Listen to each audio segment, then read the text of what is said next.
하나님, 오늘도 예배하며 저희의 마음과 정성을 다하여 귀한 것 구별하여 아버지 하나님 앞에 드립니다. 기뻐 받아 주시옵소서. 예물 드리는 한 사람 한 사람 기억하여 주시고 놀라우신 은혜를 더해 주시옵소서. 약속의 말씀을 의지하고 11조를 드립니다.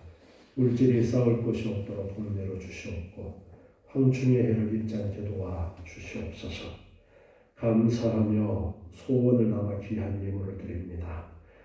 감사할 일들이 더욱더 많아지게 하시고 소원하는 바가 아름답게 이루어지게 하여 주시옵소서. 건축헌금을 드립니다. 약속의 말씀을 따라서 삶 속에 놀라우신 하나님의 은혜를 더하여 주시옵고 선교 헌금을 드립니다. 복음 증거하는 자의 복을 내려주셔서 하늘의 별과 같이 빛나는 귀한 은혜가 있게 하여 주시옵소서. 기관의 회비를 드리며 지체의 사명을 감당하기 원합니다. 건강하고 아름다운 지체로 쓰임받을 수 있도록 크신 은혜를 허락해 주시옵소서. 성리하는 가정들을 기억하여 주시고 일용할 양식이 끊이지 않게 하시고 건강의 복을 더하여 주시옵소서. 매주일 차량으로 봉사하며 주의 전을 닦고 다듬으며 또한 여러 가지 모양으로 충성 봉사하는 손길들을 기억하시고 더욱더 감사와 기쁨으로 섬길 수 있도록 생활을 복내려 주시옵소서. 코로나로 인하여 많은 어려움을 겪고 있습니다.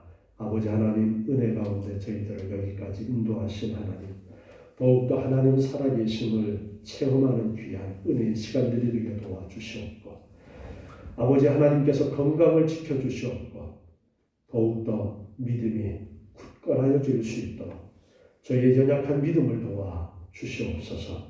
아버지 하나님, 속히 이 코로나가 종식될 수 있도록 하나님 은혜 내려 주시옵고 교회가 주어진 귀한 사명을 잘 감당할 수 있도록 하나님 도와 주시옵소서. 이 시간에도 아버지 하나님 진리의 말씀으로 충만케 하시고 하나님 기뻐하시는 귀한 뜻을 올바로 깨닫는 시간 되게 하여 주시옵소서. 예수님의 이름으로 기도드리옵나이다. 아멘.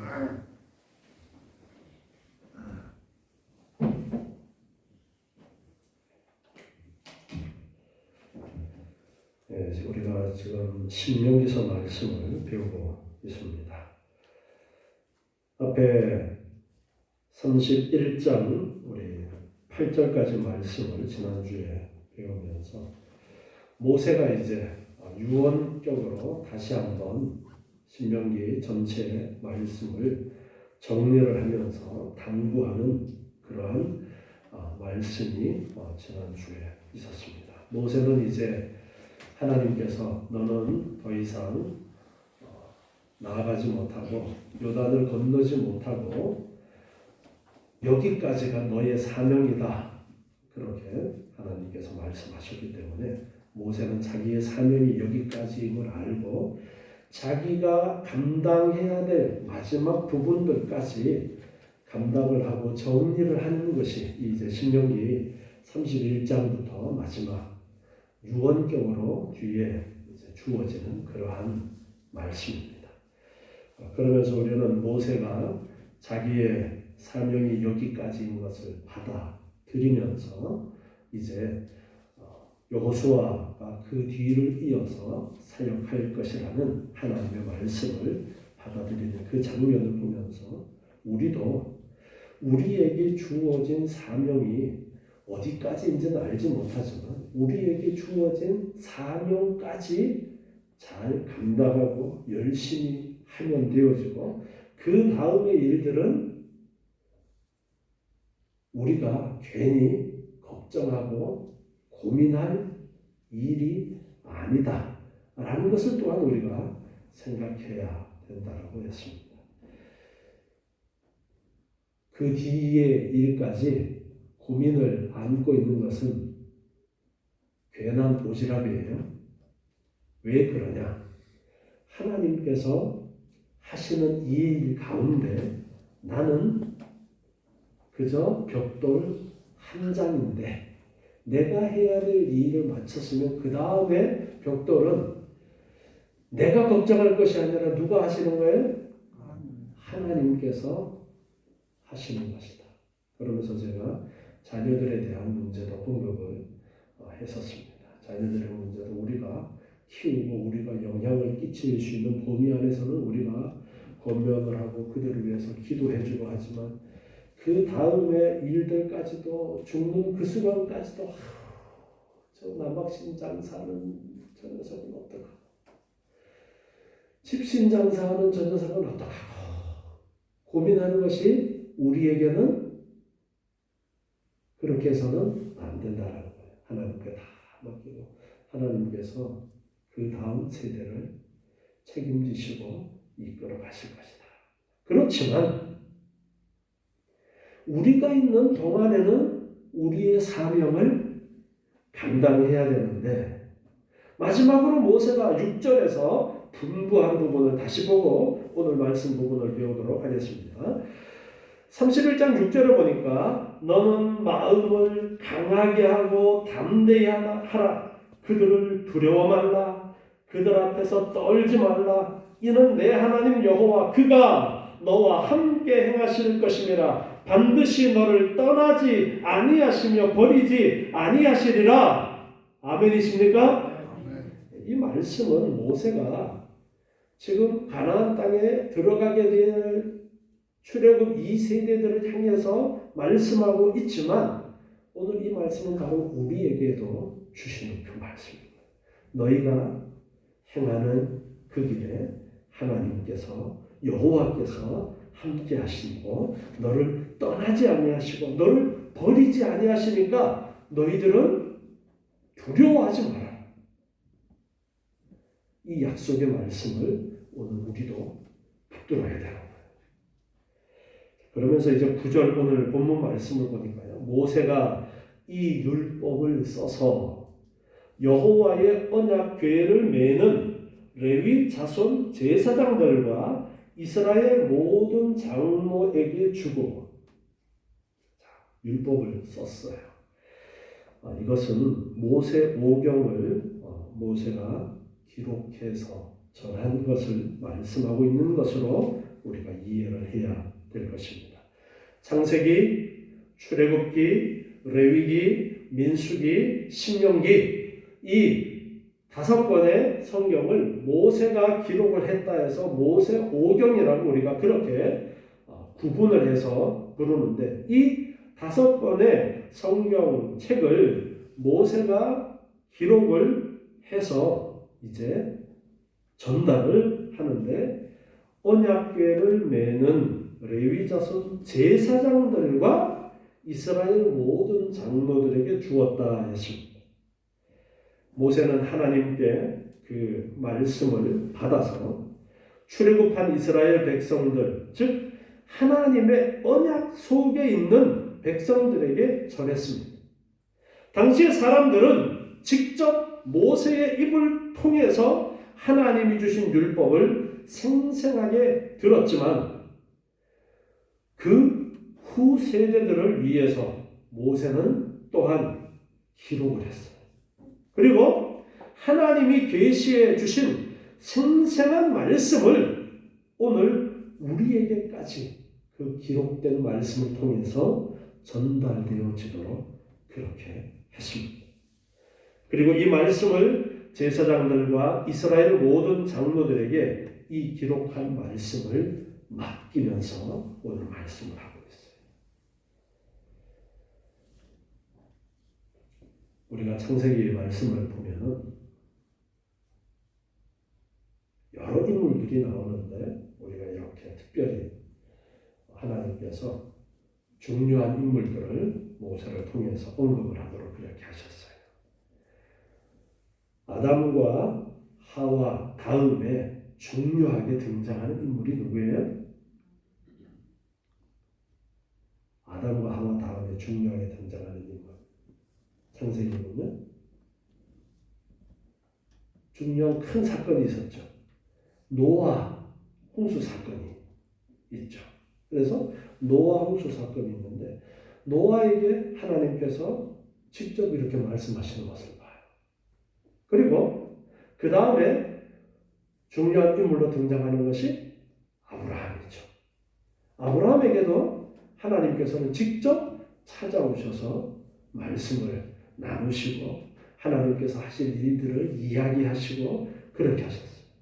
이삭에게도 야곱에게도 하나님께서 그렇게 하시고 구약에 보면은 많은 인물들에게 하나님이 직접 말씀하시는 그러한 모습들을 우리는 볼 수가 있는데, 그런데 출애굽 이후에 하나님께서 하나님의 백성들을 향해서 말씀을 하시는데, 그전에는 뭐 노아나 아브라함이나 몇몇 사람들이 이렇게 성경에 기록이 되어져 있는데, 이제는 그 아브라함에게 약속하셨던 많은 후손이 있을 것이라는 그 약속의 말씀이 출애굽 당시에 벌써 이루어져서 장정만 60만이 넘는, 당시에 장정만 60만이 넘는 인구는 엄청나게 많은 숫자예요.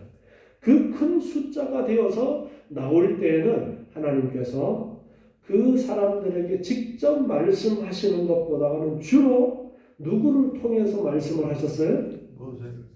모세를 통해서 말씀을 하셨어요. 그래서 모세는 하나님과 이스라엘 백성들 사이에 중재자로서의 하나님의 말씀을 받아서 그들에게 전하고 하는 그러한 역할을 하는 것이 모세였고, 그것이 40년 동안 광야 생활을 하면서 굳어져서 모세라는 존재는 정말 하나님 다음 가는 그러한 존재로 생각할 만큼 모세라는 이 사람의 역할이 컸어요.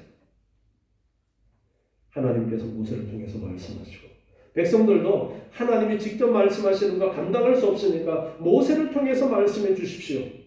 그렇게 해서 하나님께서 모세를 통해서 율법의 말씀들을 주셔서 시내산에서 언약의 말씀을 주시고, 그리고 이제 다시 출애굽 2세대들을 향해서 마지막 모세의 생애 그 시점에 또다시 약속의 말씀들을 전달을 하고, 그걸로 끝이 아니라 그것을 기록을 해서 남기게 됩니다. 여기에는 하나님의 섭리가 있습니다. 하나님께서 그 이전에는 믿음의 사람들에게 직접 하나님께서 나타나셔서 말씀하시던 것이 모세 이후에는 기록으로 남겨져서, 모세 때는 모세를 통해서 하나님을 만났는데 이제 모세 이후로는 무엇을 통해서 하나님을 만날 수가 있느냐면 기록된 말씀을 통해서 하나님을 만날 수 있는 통로가 생긴 거예요. 그래서 기록을 통해서 하나님을 만난다라는 것이 어떤 면에서는 상당히 먼 것처럼 느껴지지만 한편으로는 더 분명하고 확실한 하나님의 계시라는 것을 우리가 알 수가 있어요. 꿈속에서 말씀하시고 음성이 들려서 말씀하시는 것이 더 우리는 드라마틱해 보이지만 더 분명하게 하나님의 뜻이 전달되어질 수 있는 것은 기록한 거예요. 그래서 하나님께서 십계명을 주실 때에도 돌판에다가 새겨가지고 그렇게 하나님께서 주셨죠. 이렇게 모세가 오늘 이 모세오경을 기록했다라는 이 말이 상당히 의미가 있는 그러한 이야기가 되어집니다. 그리고 그것을 누구에게 맡겼느냐 하니까 제사장들과 장로들에게 주었어요. 그리고 10절 말씀을 보니까요, 그들에게 명하여 이르기를 매 7년 끝에 곧 정기 면제년의 초막절에, 자, 매 7년 끝에 정기 면제년은 무엇을 이야기하느냐 그러면 안식년을 이야기합니다. 7년마다 돌아오는 안식년을 이야기해요. 안식년에는 농사를 짓지 않았죠. 농사를 짓지 않고 안식년의 초막절. 초막절은 언제 지키는 절기예요? 1년 중에 농사를 다 하고 나서 거두어 드리고 지키는 절기가 초막절이에요. 그런데 안식년에는 농사를 짓지 않았음에도 불구하고 초막절을 지키는데 시간을 정해서 지키라는 해가 있었어요. 7월에. 그때에 어떻게 하느냐 하니까 11절에 온 이스라엘이 내 하나님 여호와 앞 그 택하신 곳에 모일 때에 하나님이 택하신 곳에 모일 때 절기가 되면은 이제 성막이 있는 곳으로 모이도록 그렇게 했어요. 모여서 지키도록 했어요.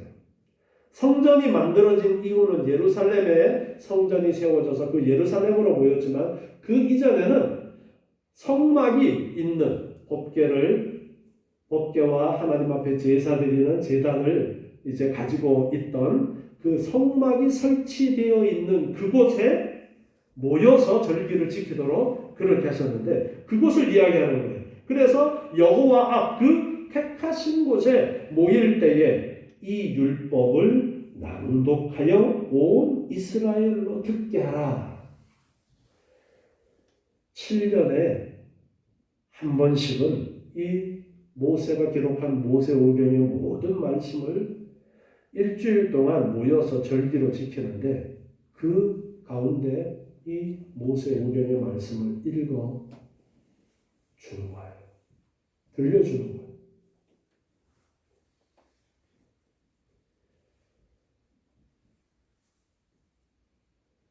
이 명령을 제사장들과 이스라엘 장로들에게 했어요. 자, 7년에 한 번씩은 절기를 지키면서 전체를 다 읽어줍니다. 그러면은 그것을 가지고 가서 들은 그 모세오경의 말씀을 7년 동안 흩어져 있으면서 또 계속해서 배우고 공부하는 거예요. 그 사명을 제사장들과 장로들에게 맡기고 가요. 그런데 이 모세가 당부했던 이 일이 잘 지켜졌느냐 하면은 우리가 성경의 역사를 보면은 이것이 제대로 잘 지켜지지가 않았습니다. 율법을 소홀히 하고 열왕기서와 같은 경우에는 보면은 어떤 왕들은 율법을 다 불태워버리고 이방 우상을 가지고 들어온 그런 왕들은 율법을 다 불태워버리는 그러한 일들도 있었고 그것을 우리는 볼 수가 있어요. 그런데 이 사명을 부여받은 사람들이 제사장과 장로들이었는데 특별히 제사장은 하는 이 일이 모세가 하던 이 일을 이어받은 거예요. 중재자로서의 이 일을 해야 되는 거예요. 하나님 앞에 제사를 드렸는데 이 제사장을 통해서 하나님께 나아갈 수 있도록 하나님께서 그렇게 세운 사람들이 제사장이었어요.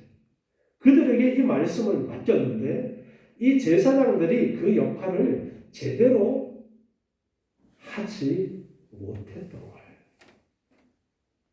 그래서 말라기 2장 1절부터 말씀을 보면요, 제사장들을 책망하는 모습이 나옵니다. 말라기서 2장 1절부터 보니까 너희 제사장들아 이제 너희에게 이같이 명령하노라. 만군의 여호와가 이르노라. 너희가 만일 듣지 아니하며 마음에 두지 아니하여 내 이름을 영화롭게 하지 아니하면 내가 너희에게 저주를 내려 너희의 복을 저주하리라. 내가 이미 저주하였나니 이는 너희가 그것을 마음에 두지 아니하였음이니라. 이미 제사장들이 그 역할을 하지 못해서 저주를 내렸다라고 말씀하고 있어요. 3절에 보니까 보라 내가 너희의 종자를 견책할 것이요 똥 곧 너희 절기의 희생의 똥을 너희 얼굴에 바를 것이라. 너희가 그것과 함께 제하여 버림을 당하리라. 만군의 여호와가 이르노라. 내가 이 명령을 너희에게 내린 것은 레위와 세운 나의 언약이 항상 있게 하려 하는 줄을 너희가 알리라. 레위와 세운 나의 언약은 생명과 평강의 언약이라. 내가 이것으로 그에게 준 것은 그로 경외하게 하려 함이라.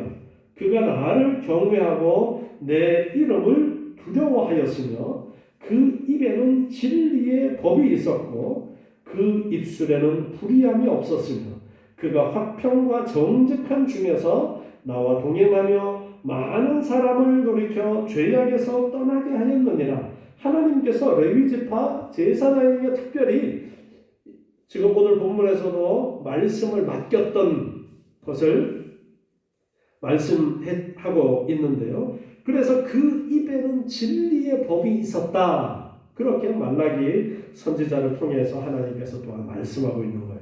레위 지파 특히 제사장들에게 그 입에 하나님이 진리의 법을 주셔서 진리의 법이 있게 하셨고 그럼으로써 그들이 그 역할을 잘 감당할 때는 많은 사람을 돌이켜서 죄악에서 떠나게 했다라고 말씀하십니다. 그런데 다음 2장 7절을 보니까요. 대저 제사장의 입술은 지식을 지켜야 하겠고 사람들이 그 입에서 율법을 구하게 되어야 할 것이니 제사장은 만군의 여호와의 사자가 되면을. 제사장들이 하나님의 율법을 가르치고 그 입에서 율법을 배울 수 있어야 된다 라는 말씀을 하십니다. 그런데 8절에 보니까 너희는 정도에서 떠나 많은 사람으로 율법에 거치게 하도다. 만군의 여호와가 이르노라 너희가 레위의 언약을 파하였느니라. 자, 정도에서 떠나 많은 사람으로 율법에 거치게 한다. 제사장들이 그렇게 한다라는 거예요. 제사장들이 하나님의 율법을 올바로 가르쳤으면은 그 말씀을 듣고 회개하고 하나님께로 돌아오는 일들이 있는데 잘했을 때에는 그렇게 되었었는데 지금 말라기 선지자 시대에 잘못된 제사장들을 책망하면서 말씀하는데 오히려 제사장들이 정도에서 떠나도록 했다라고 그렇게 말씀을 하고 있어요. 율법을 올바로 가르치지 않은 거예요. 하나님의 그 뜻을 올바로 가르치지 않은 거예요. 지금 이 코로나가 전 세계를 덮치면서 역사 속에 있었던 이 코로나 사태와 비슷한 사건을 이제 이야기를 하는데 그것이 중세에 있었던 흑사병, 패스트라고도 하고 흑사병이라고도 하는 그때의 일을 자주 언급을 합니다. 우리는 누구의 자녀들이에요? 자, 옆에 계신 분한테 이렇게 일깨워주세요. 당신은 하나님의 자녀입니다.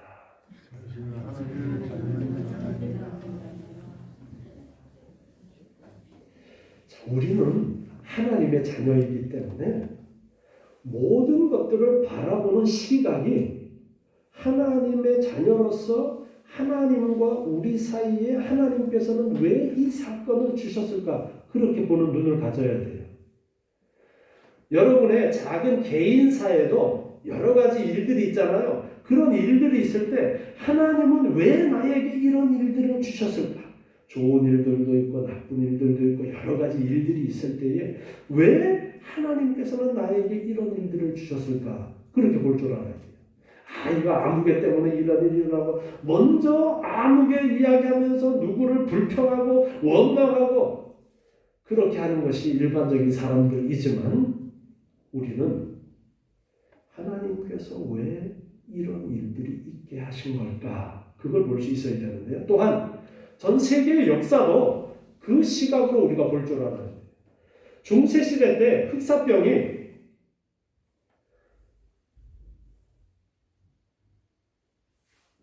엄청나게 많은 사람들이 그때 죽었어요.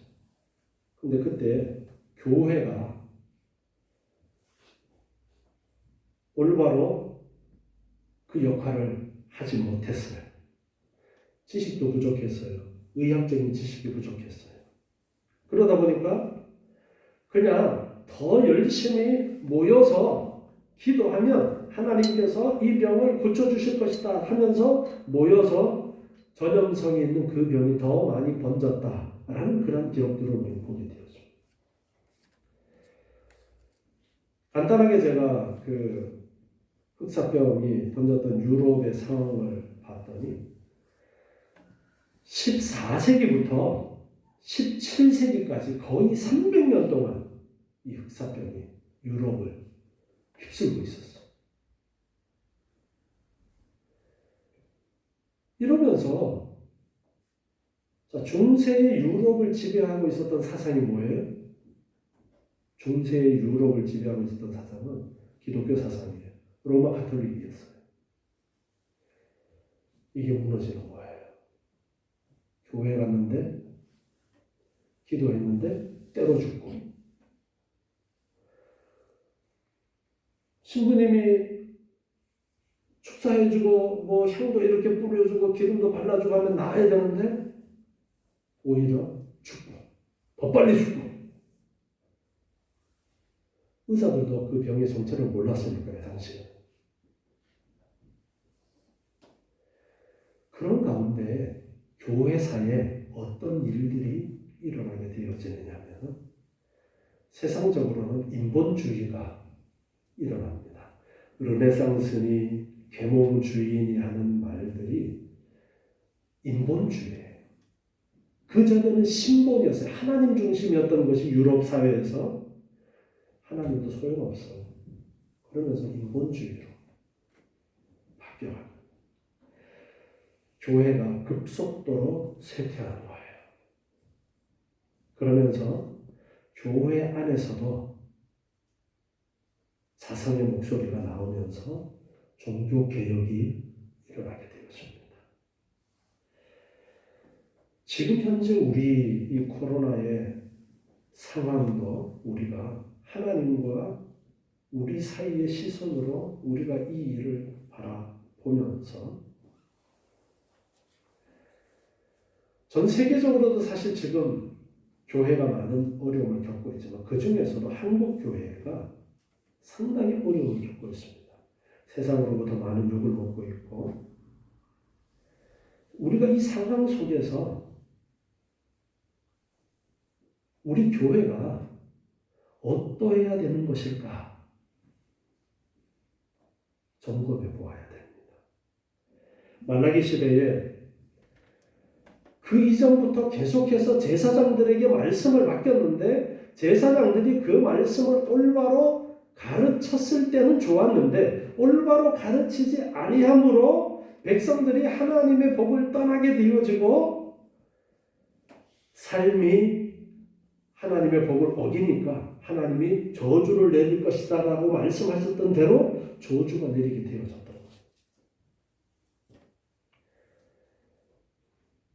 지금 우리나라에도 지금 코로나가 많이 번져나가게 되어진 그러한 단체들을 보면은 이단성이 있는 그런 단체들이 많이 그런 일들이 있었어요. 일반적인 교회들은 우리도 이렇게 모이면은 조심하잖아요, 그렇죠? 맨 처음에 신천지에서 번졌을 때 따닥따닥 붙어 앉아가지고 찬송하고 기도하고 하는 상황 속에 그때 뭐 코로나가 뭔지도 모를 때에 급속도로 번져나갔어요. 그러다가 이것이 문제가 있다는 것을 알았는데도 상주 BTJ 열방센터라고 거기에서 또 대단위로 집회를 진행하면서 또 많이 번져나가게 되어죠. 이 상황 속에서 또 어떤 교회들은 나라에서 모이지 말라면 모이지 말아야지 왜 모이는 거야? 무조건 나라에서 하라는 대로 해야 된다라고 하면서 모임을 하지 않는 교회들도 있고,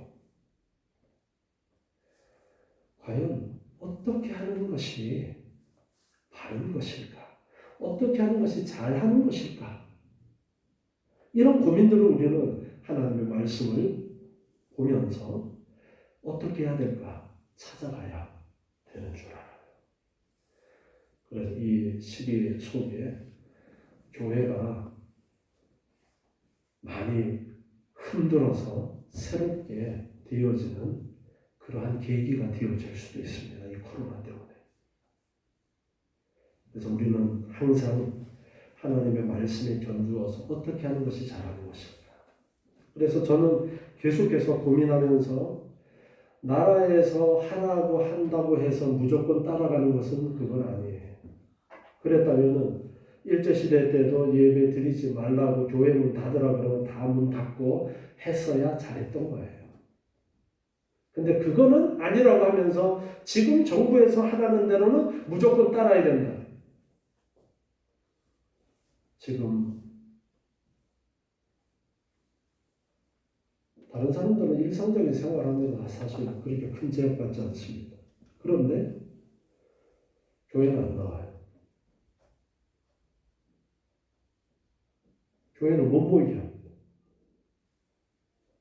이게 뭐예요 도대체? 그러니까 우리도 모이지 말아야 돼.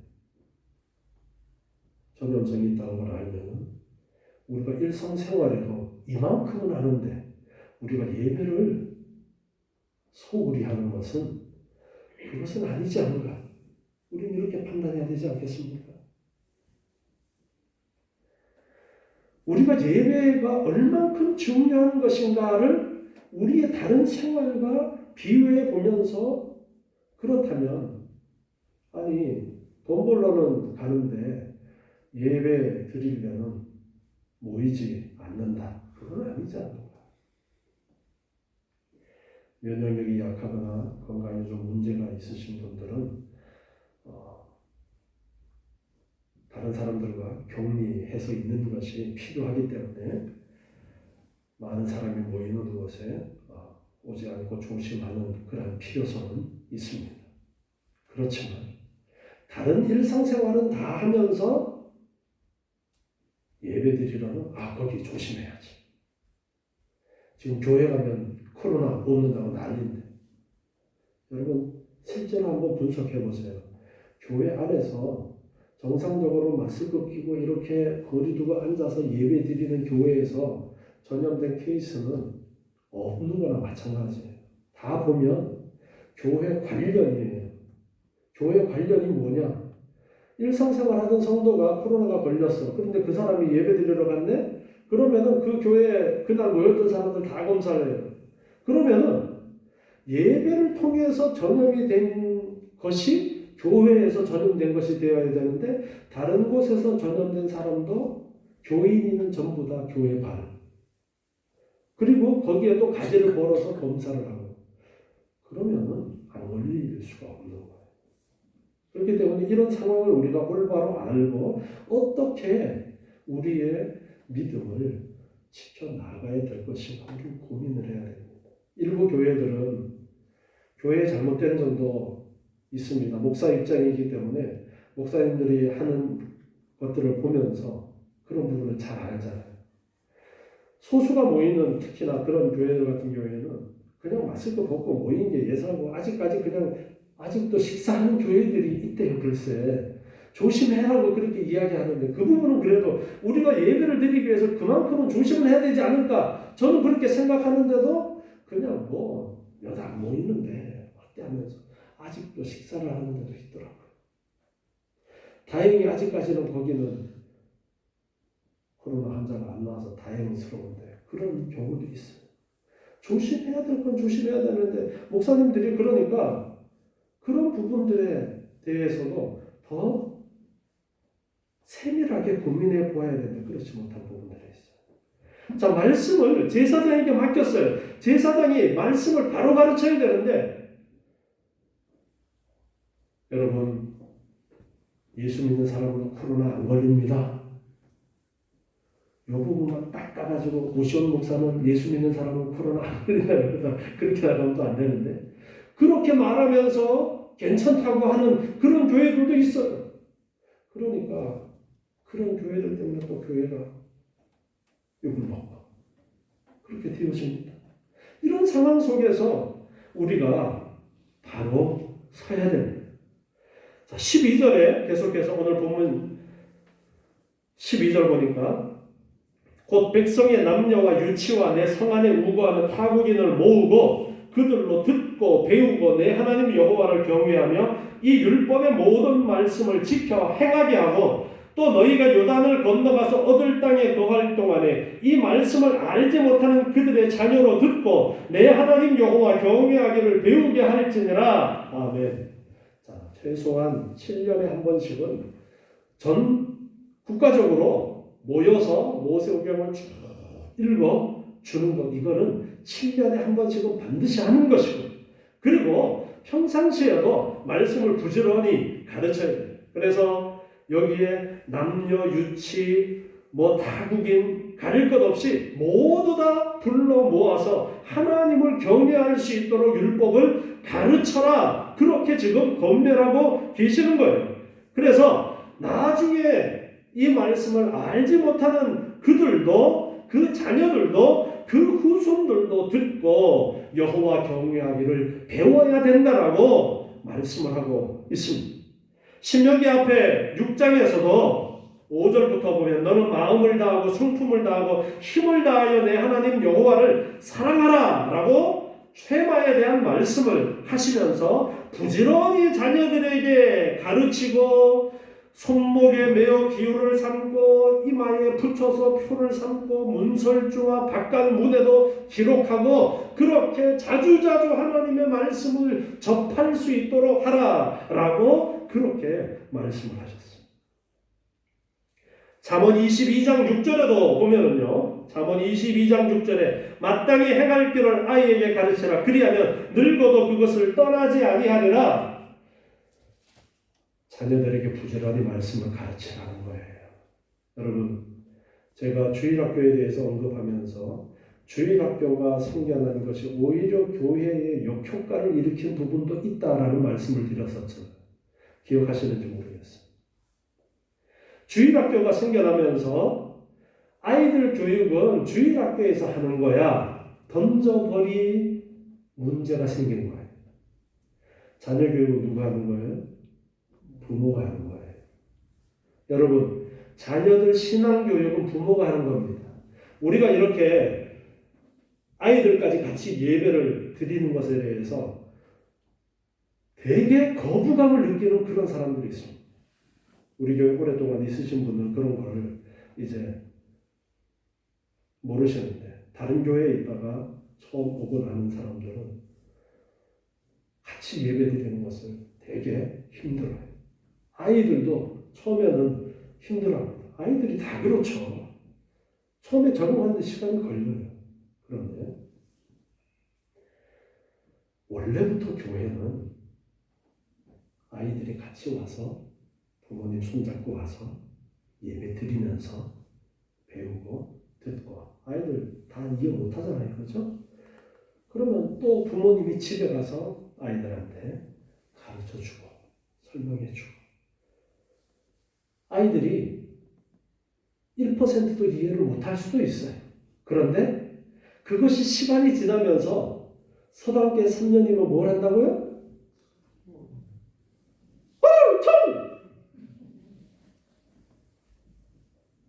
서당계 3년이면 풍어를 넣는다는 말이 있잖아요. 자연스럽게 시간이 지나면 아이들이 배워가요. 그렇게 되면서 또 가정에서 부모들이 자녀를 교육해야 되는 거예요. 이 말씀을 여러분 가볍게 넘기시지 마시고, 이미 품을 떠난 자녀들은 돌이킬 수 없지만 지금부터라도 우리가 할 수 있는 범위 안에서 나에게 주어진 생이 있고 내가 영향을 끼칠 수 있는 범위 안에서는 부지런히 권면하고 그들을 위해서 기도해주고, 특별히 우리 어린 자녀들을 둔 가정에서는 신앙교육은 부모가 시킨다는 것을 여러분 분명하게 아셔야 돼요. 자, 부모가 신앙교육을 시키려면 부모가 어떻게 돼야 돼요? 말씀을 바로 알아야 돼요.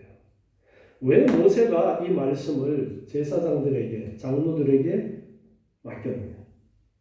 그들이 가장 적합하고 그들이 그 일을 전문적으로 잘 할 수 있기 때문에 그들에게 맡겼어요. 그리고 부모들도 자녀들에게 신앙교육을 시키기 위해서는 내가 바로 배워야 바로 가르칠 수 있지. 내가 바로 배우지 않으면 바로 가르칠 수 없는 거예요. 그래서 가장 좋은 교육은 불러 앉혀놓고 가르치는 교육도 필요하지만 사실은 생활하면서 보는 거예요.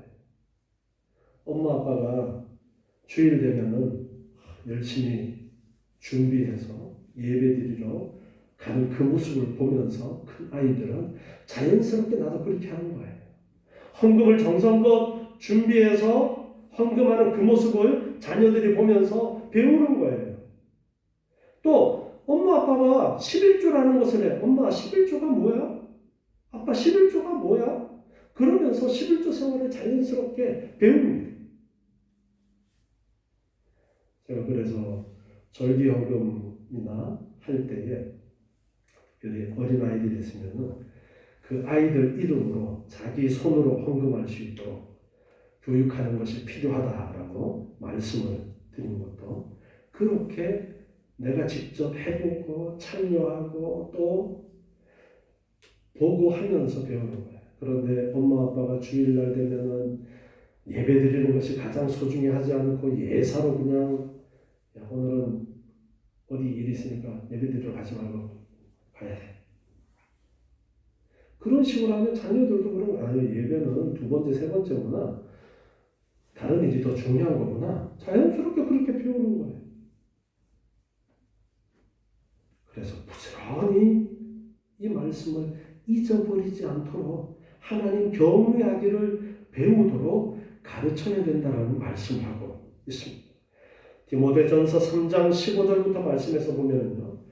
디모데후서 3장 15절입니다. 디모데후서 3장 15절에 보면 내가 어려서부터 성경을 알았나니 여기에 성경은 이제 구약 성경을 이야기하는데요.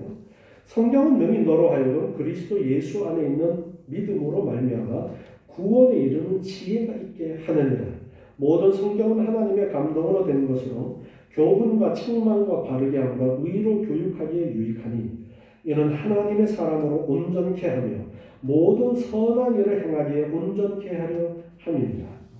하나님의 사람으로 온전케 하는 것이 성경 말씀입니다. 그래서 하나님의 사람들은 더욱더 성경을 바로 내가 배우고 그리고 가르치는데 힘써야 됩니다. 사도행전 15장 21절에 보면 이제 초대교회 당시의 상황을 우리가 여기서 엿볼 수 있는 부분이 있는데요. 사도행전 15장 21절 보면요. 이는 예로부터 각 성에서 모세를 전하는 자가 있어 안식일마다 회당에서 그 글을 읽음이니라 하더라. 자, 이것은 이방 지역에 있는 때 가서 복음을 전하는 상황을 지금 기록해 놓은 것인데요. 각 성에 모세를 전하는 자가 있었다. 이방 지역에도 회당이 있었어요. 유대인들의 회당이 있어서 그 회당에서는 안식일마다 모여서 회당에서 성경을 읽고 가르치는 일들을 했었다라는 것을 우리에게 전달해 주고 있어요. 이 회당이 신약시대 교회로 성장해 나가게 되어집니다. 그래서 사도행전에 보면 복음이 전해질 때 이방 지역에서는 회당을 중심으로 복음을 전하게 되어지고 그 회당에 나와 있던 멤버들이 이제 복음을 들으면서 예수를 믿게 되어지고 회당이 통째로 교회가 되기도 했고 혹은 회당에 나왔던 사람들이 따로 모여서 교회로 모이기도 하고 그렇게 신약의 교회가 초대교회가 만들어졌어요. 자, 여기서 우리가 봐야 될 것은 유대인들이 예수님 당시에도 그 초대교회 당시에도 회당이라는 것을 모여서 뭘 했느냐? 율법을 배우는 정기적인 교육이 안식일에 있었다라는 것을 우리가 볼 수 있습니다. 규칙적으로 교육했어요. 그래서 우리도 주일마다 다른 일을 내려놓고 함께 모여서 예배하면서 하나님의 말씀을 배우고 하는 것이 당연히 있어야 되고, 또한 반복적으로 매 7년마다 이 율법의 말씀을 읽어라, 특별히 그렇게 말씀하신 것을 통해서 반복적으로 이 교육이 계속 되어져야 된다는 것을 가르쳐주고 있습니다. 모세가 마지막으로 유언으로 이 말씀을 이렇게 하고 있는 모습은 바로 예수님께서 마지막 지상 명령을 하신 부분과 겹쳐집니다. 예수님께서는 마지막 제자들을 불러놓고서 말씀하십니다.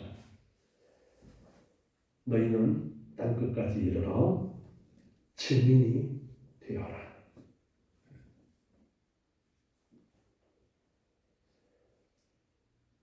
우리가 지난주에도 살펴보았던 말씀인데, 베드로전서 2장 9절에 보면요, 오직 너희는 택하신 족속이요 왕같은 제사장들이요 거룩한 나라요 그의 소유된 백성이니 이는 너희를 어두운 데서 불러내어 그의 기이한 빛에 들어가게 하신 자의 아름다운 덕을 선전하게 하려 하심이라 말씀하고 있어요.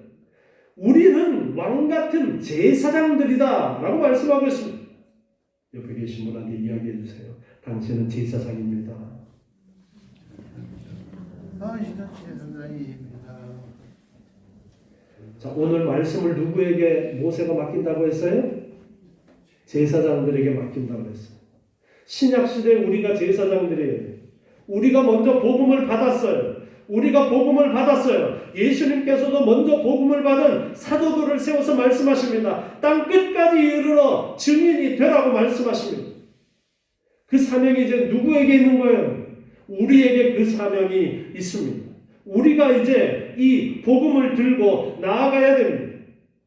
부지런히 우리가 배우고 이제 이 말씀을 가지고 자녀들을 교육하고, 그리고 또한 알지 못하는 자들에게 이 복음을, 하나님의 귀한 생명의 말씀을 전해야 되는 사명이 오늘 우리에게 있다라는 것을 우리가 놓쳐서는 안 돼요. 그래서 전하고 그리고 또 가르치고, 교회의 사명이 여기에 있는 거예요. 그래서 우리가 주일마다 모여서 열심히 말씀을 배웁니다. 이 말씀을 배우는 것이 기록되어진 성경 말씀 안에 있도록 노력해야 돼요. 성경 이야기 아닌 다른 이야기가 아니라 성경 속의 이야기를 바로 배워서 하나님의 뜻을 바로 깨닫고 또 전하고. 우리 인천 나루터교회도 이 사명을 위해서 하나님이 세우셨어요. 하나님이 앞으로 어떻게 사용하실지 모르겠어요. 더 많은 사람을 불러서 이 사역을 잘 감당할 수 있게 하실지, 아니면 그저 한두 사람만 남아서 이 복음이 다음 세대로 전달되어질지는 몰라요. 그러나 하나님께서는 다 계획하신 바가 있고, 한 사람만이라도 올바로 배워서 그 사람이 올바로 가르치게 되어질 때에 그 교회의 존재 이유가 있습니다. 여러분, 우리 이제 후 세대들을 위해서도 많이 기도해 주세요. 저는 계속 걱정인 것이 한국 교회 이제 목회자들의 수가,